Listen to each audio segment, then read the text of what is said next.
Film ini dimulai dengan memperlihatkan seorang pria yang tengah mengantar galon bernama Jang Jolmin. Demi mendapatkan pundi-pundi cuan untuk biaya hidup, Jolmin rela mengambil pekerjaan apapun, di mana siang hari dia bekerja sebagai tukang galon, sedangkan malamnya dia mengambil pekerjaan sebagai satpam, sekaligus jadi penerima tiket parkir. Saat sedang berjaga di pos satpam, tiba-tiba datang seorang wanita cantik yang memberikannya makanan. Diketahui wanita ini bernama Hang Junghwa, dan dia salah mengira kalau Jolmin adalah kakeknya, satpam yang biasanya menjaga di pos satpam itu dan selalu menemaninya menonton TV di sana.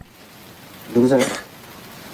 Saat itulah Jolmin baru sadar kalau ternyata Junghwa tidak bisa melihat. Makanya dia bisa salah mengenalinya sebagai si kakek. Jolmin pun menjelaskan kalau si kakek sudah berhenti bekerja dan dia yang menggantikan kakek itu menjadi satpam di sini. Karena tidak enak hati, Junghwa pun meminta maaf dan hendak pergi dari sana. Namun karena di luar sedang turun hujan, Jolmin jadi tidak tega dan menawarkan Junghwa untuk menunggu di dalam sambil menonton TV bersamanya.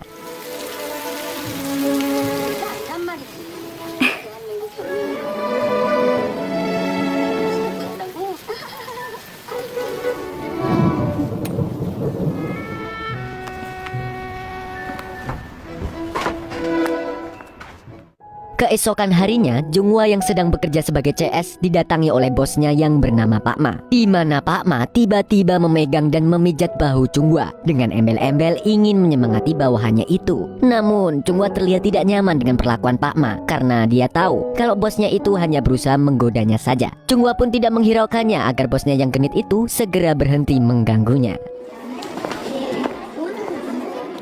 Di tempat lain, Jolmin mendatangi sebuah tempat latihan tinju untuk bertemu dengan mantan pelatih tinjunya yaitu Pak Choi. Di sana dia berniat untuk meminta maaf kepada Pak Choi akibat kesalahannya di masa lalu yang tiba-tiba pergi tanpa kabar selama 4 tahun. Meski Jolmin sudah meminta maaf, namun bisa terlihat kalau Pak Choi masih kecewa padanya dengan tidak banyak bicara dan lebih memilih pergi dari sana. Setelah Pak Choi pergi, asisten pelatih yaitu Coach Bang memperkenalkan Jolmin kepada anak-anak didiknya yang ada di sana. Usut punya usut, Jolmin ini dulunya adalah seorang juara MMA. Lalu tidak lama kemudian, seorang petinju bernama Min Tae-sik datang dan memotong pembicaraan mereka.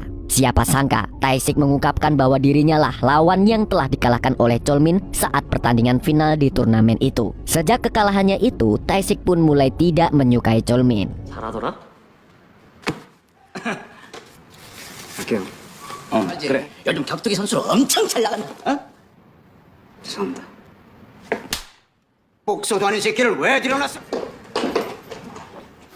Malamnya, Junghwa kembali datang ke pos satpam untuk menonton TV bersama Jolmin. Walaupun Junghwa tidak bisa melihat, namun dia memanfaatkan pendengarannya untuk menikmati acara TV tersebut. Di saat bersamaan, Junghwa mencium aroma tak sedap seperti ikan asin dan membuka jendela untuk menghilangkan bau itu. Dan ternyata bau tak sedap itu berasal dari kaos kakinya Jolmin yang belum diganti selama 1 bulan full. Wah, sudah kebayangkan baunya seperti apa? Merasa malu, Jolmin pun berusaha menyembunyikan kaos kaki rasa ikan asinnya itu. 신발은요? 신었는데. 원래 그렇게 말이 많아요? 안 보이니까 그렇죠. Besok malamnya, karena tidak ingin membuat Junghwa kurang nyaman, akhirnya Jolmin mencuci kakinya lebih dulu sebelum Junghwa datang. Tidak lama kemudian terdengar suara hentakan kaki dan tongkat milik Junghwa. Mengetahui kedatangan Junghwa, Jolmin pun langsung tersenyum senang dan mereka kembali menonton TV bersama. Selesai nonton TV, Junghwa memutuskan untuk pulang ke rumah. Baru saja dia hendak keluar dari tempat parkir, tiba-tiba ada sebuah mobil yang datang dan hampir saja menabraknya. Junghwa yang terkejut langsung terjatuh dan hampir saja tangannya menyentuh pecahan kaca yang ada di lantai. Untungnya Jolmin datang tepat waktu dan mencegah tangan Junghwa agar tidak terluka oleh pecahan kaca itu. Sayangnya kaki Junghwa terkilir akibat diserempet oleh mobil tersebut. Saat itu juga Jolmin segera membawa Junghwa untuk berobat ke rumah sakit. Selesai diobati, Jolmin mengantar Junghwa pulang ke rumah. Melihat Junghwa yang kesulitan berjalan, Jolmin pun menawarkan diri untuk menggendong Junghwa. Namun Junghwa menolak karena tidak ingin terus merepotkan Jolmin. Meski begitu, Jolmin tetap bersikeras dan langsung menggendong Junghwa di punggungnya.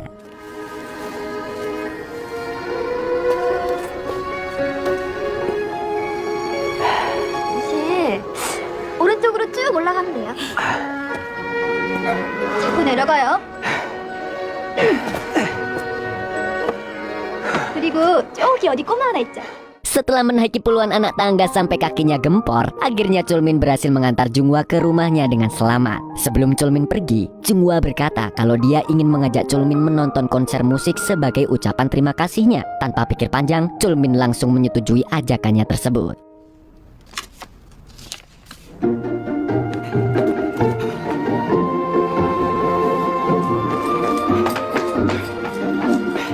Keesokan harinya sebelum pergi ke konser, Junghwa mampir sebentar ke sebuah salon untuk mempercantik dirinya karena ini pertama kalinya dia pergi bersama seorang pria. Meski sebenarnya gaya rambut Junghwa lebih mirip ibu-ibu kos galak ya, namun Chulmin tidak berkomentar apapun karena baginya Junghwa tetap terlihat cantik dengan tampilan apa adanya. Bahkan sepanjang konser pun Chulmin tak henti-hentinya memandangi Junghwa dan menyadari kalau dirinya mulai menyukai Junghwa.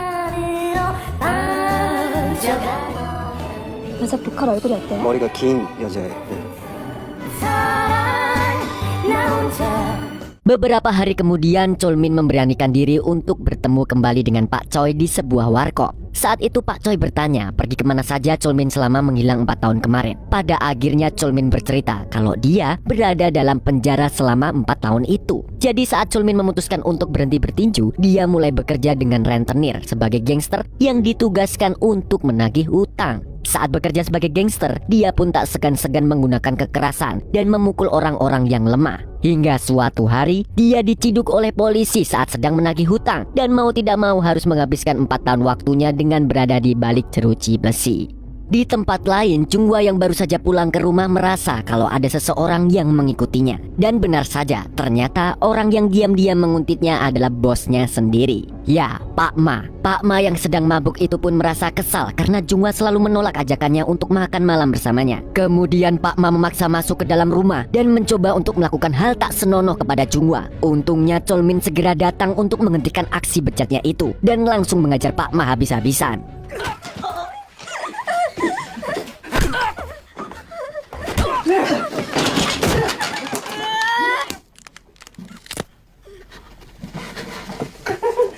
Setelah berhasil mengusir si bos genit itu, Chulmin segera memeriksa kondisi Junghwa yang wajahnya penuh luka akibat dipukuli oleh Pak Ma tadi. Chulmin pun bertanya kenapa Junghwa tidak berhenti saja dari pekerjaannya dan dia pun berjanji akan menjaga Junghwa. Namun Junghwa bilang kalau dia selama ini berusaha kuat menghadapi semua pelecehan itu karena demi bertahan hidup. Kalau dia berhenti bekerja, belum tentu ada perusahaan lain yang bersedia menerima orang buta seperti dirinya.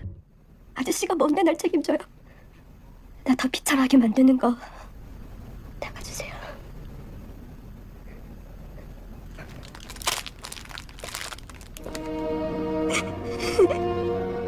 Meski Junghwa sempat menolak untuk dibantu oleh Chulmin, namun Chulmin memutuskan untuk tetap menjaga Junghwa secara diam-diam. Hingga suatu ketika, Junghwa menemui Chulmin untuk memberitahu kalau dia sudah berhenti bekerja sesuai saran dari Chulmin waktu itu. Agar bisa melepas rasa traumanya, Junghwa pun meminta Chulmin untuk menemaninya pergi liburan. Tanpa pikir panjang, Chulmin langsung setuju dan berjanji akan membawa Junghwa berlibur ke suatu tempat yang indah. 그러면 어디 가까운 데라도 데리고 가줄래요?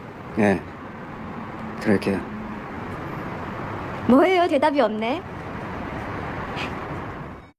Besoknya, Chulmin menjemput Junghwa di rumahnya dan memberikan seekor anak anjing sebagai hadiah kepada Junghwa. Agar kelak saat anak anjing itu sudah besar, dia bisa menjadi anjing penjaga untuk Junghwa. Mereka pun menamai anak anjing itu dengan Dingga.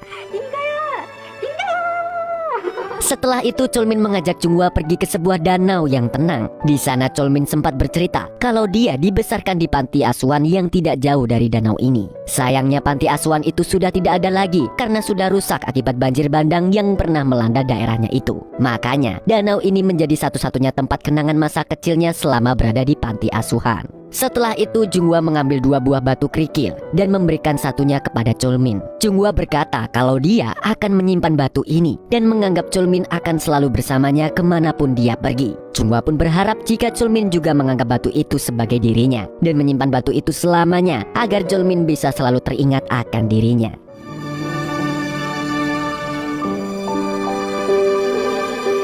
Karena Junghwa sudah tidak bekerja, Chulmin pun memutuskan untuk kembali bertinju agar dirinya bisa mendapatkan penghasilan lebih untuk menghidupi kebutuhannya dan Junghwa. Setelah kembali menjadi petinju, hari-harinya pun dilaluinya dengan berlatih dan mengikuti pertandingan tinju. Berkat keahlian bertarung dan statusnya sebagai juara MMA, Chulmin pun mampu memenangkan setiap pertandingan yang dia ikuti. Junghwa yang tahu kalau Chulmin seorang petinju pun selalu memijat Chulmin yang kelelahan sehabis bertanding itu. Berkat hasil jerih payahnya itu, akhirnya Chulmin bisa membeli rumah baru untuk mereka tinggali bersama.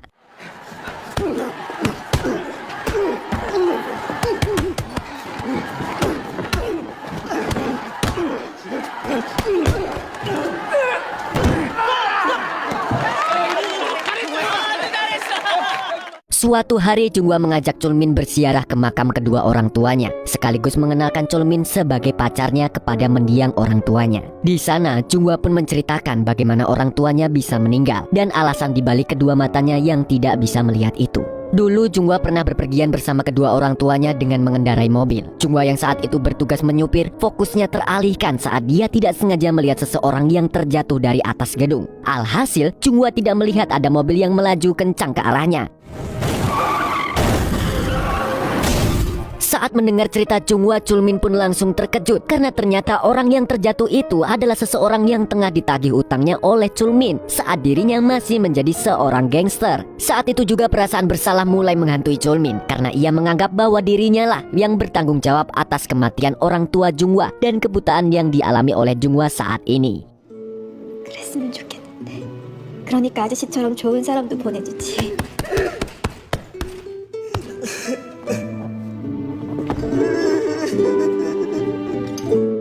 Suatu hari saat Chulmin pulang ke rumah, dia mendapati kalau rumah itu sudah berantakan. Ternyata Junghwa tidak sengaja menyinggol meja hingga membuat tangannya terluka. Saat di rumah sakit, Chulmin sempat bertemu dengan dokter yang merawat Junghwa. Kemudian dokter itu mengatakan kalau mata Junghwa sebenarnya bisa disembuhkan dengan melakukan operasi kornea mata. Namun mereka harus menunggu sampai ada pendonor dan biaya operasinya pun akan sangat mahal.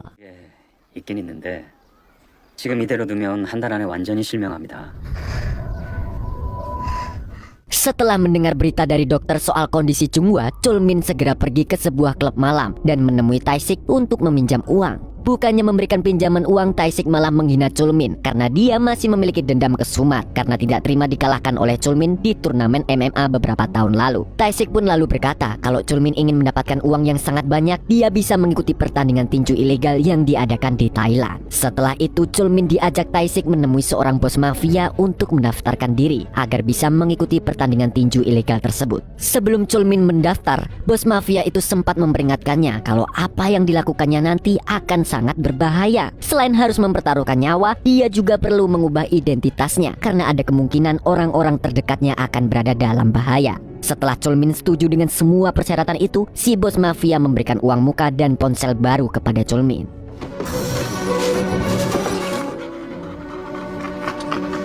jun가 아니지? 엄하게 다치게 될 수도 있거든. Hari berikutnya Chulmin menemui Junghwa untuk membujuk Junghwa agar mau melakukan operasi kornea mata itu. Namun Junghwa menolak karena dia tidak memiliki uang untuk membayar biaya operasinya. Supaya Junghwa bersedia dioperasi, Chulmin berbohong dengan mengatakan kalau dia memiliki tabungan. Jadi Junghwa tidak perlu mengkhawatirkan soal biaya operasinya. Setelah dibujuk, akhirnya Junghwa pun bersedia melakukan operasi donor mata tersebut. 안 보이는 게 내 마음이 편해서 그래. 차라리 그냥 따라갔어야 됐는데. 나 안 보고 싶어?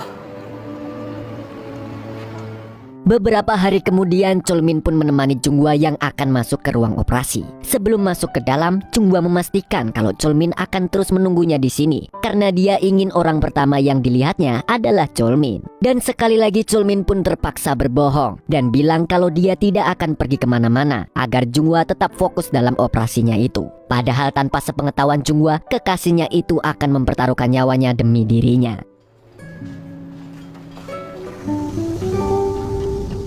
Setelah memastikan Junghwa menjalani operasinya, akhirnya Chulmin pun segera berangkat ke Thailand. Sesampainya di sana, Chulmin menggunakan identitas barunya dan mengganti nama menjadi Kim Ha-sun. Saat Chulmin mendatangi tempat pertandingan tinju itu, barulah dia tahu mengapa pertandingan itu diselenggarakan secara ilegal. Karena ternyata pertandingan itu diadakan di sebuah tempat perjudian, di mana orang-orang di sana akan memasang uang taruhan kepada petinju yang dijagokannya itu.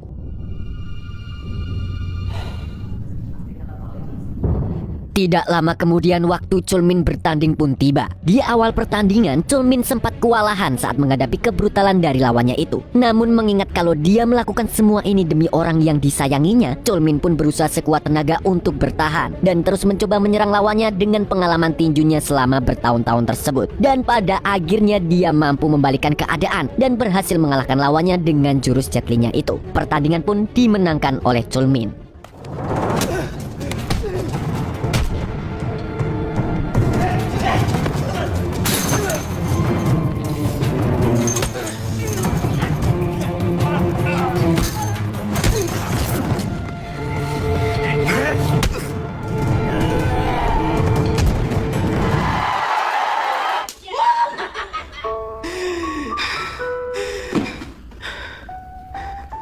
Selesai bertanding, Chulmin bersiap untuk pulang. Namun di tengah jalan, tiba-tiba saja terjadi insiden tak terduga.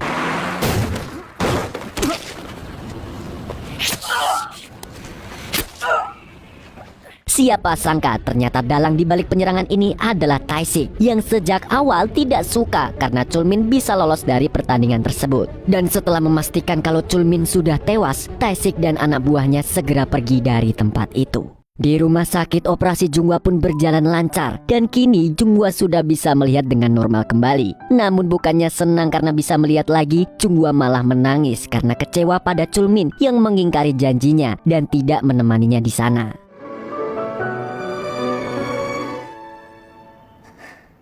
Setelah itu Junghwa melewati hari-harinya dengan menunggu Chulmin. Bahkan karena Chulmin tak kunjung pulang ke rumah, Junghwa pun meminta bantuan polisi untuk mencari keberadaan Chulmin. Sayangnya Junghwa yang tidak pernah melihat wajah Chulmin sebelumnya itu tidak bisa memberikan petunjuk apapun yang bisa membantu kepolisian untuk mencari Chulmin. 발로 넘쳐난 사람들이 하도 많아가지고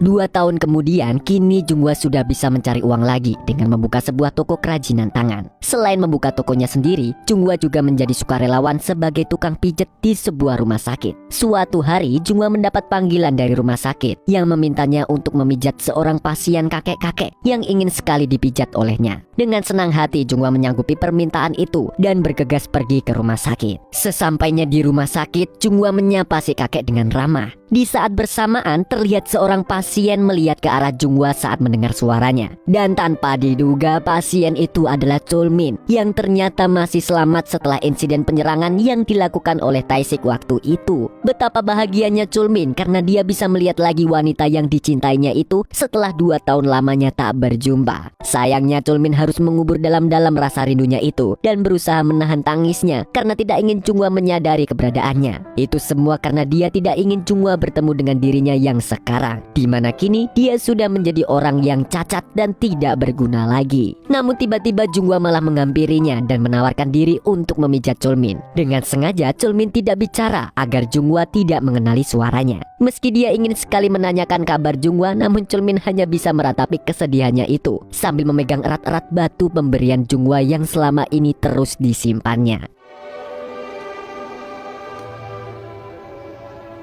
이제 몸 돌려드릴게요. Di sisi lain, Junghwa yang tengah memijat punggung Chulmin seketika menyadari kalau punggung itu terasa seperti punggungnya Chulmin. Namun saat dia membaca papan nama pasien itu, nama yang tertera di sana bukan Chulmin, melainkan Kim Ha-sun. Di situ Junghwa terlihat kecewa dan langsung pergi dari sana setelah selesai memijat Chulmin. Sementara itu, Chulmin hanya menatap kepergian Junghwa sambil menangis terharu karena bahagia mengetahui kalau Junghwa sudah bisa melihat lagi.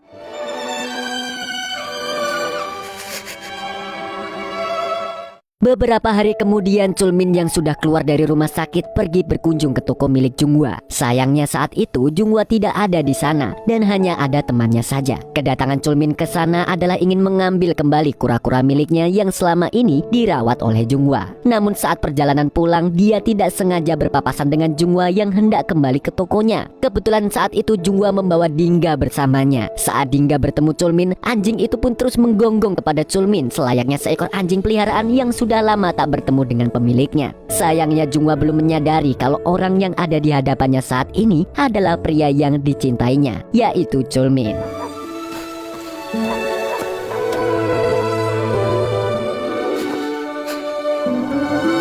Setibanya di toko, Junghwa berniat untuk mengambil dompetnya yang ketinggalan. Saat itulah dia menyadari kalau kura-kuranya sudah tidak ada di sana. Temannya pun memberitahu kalau tadi ada seorang pria pincang yang membeli salah satu kerajinan yang diletakkan di dekat kura-kura itu. Junghwa yang melihat Dingga terus menggonggong akhirnya menyadari kalau pria yang ditemuinya barusan adalah Chulmin. Sambil menangis, Junghwa pun langsung berlari mencari keberadaan Chulmin.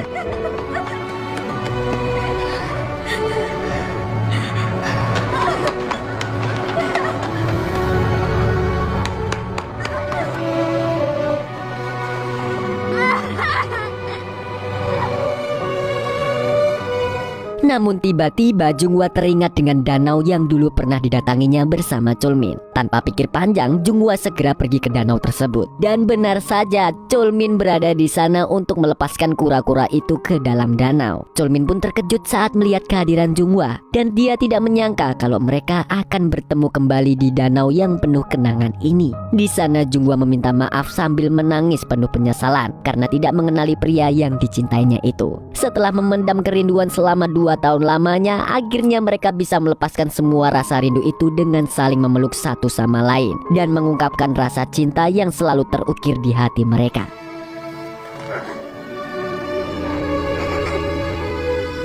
경아야, 사랑한다. Dan film pun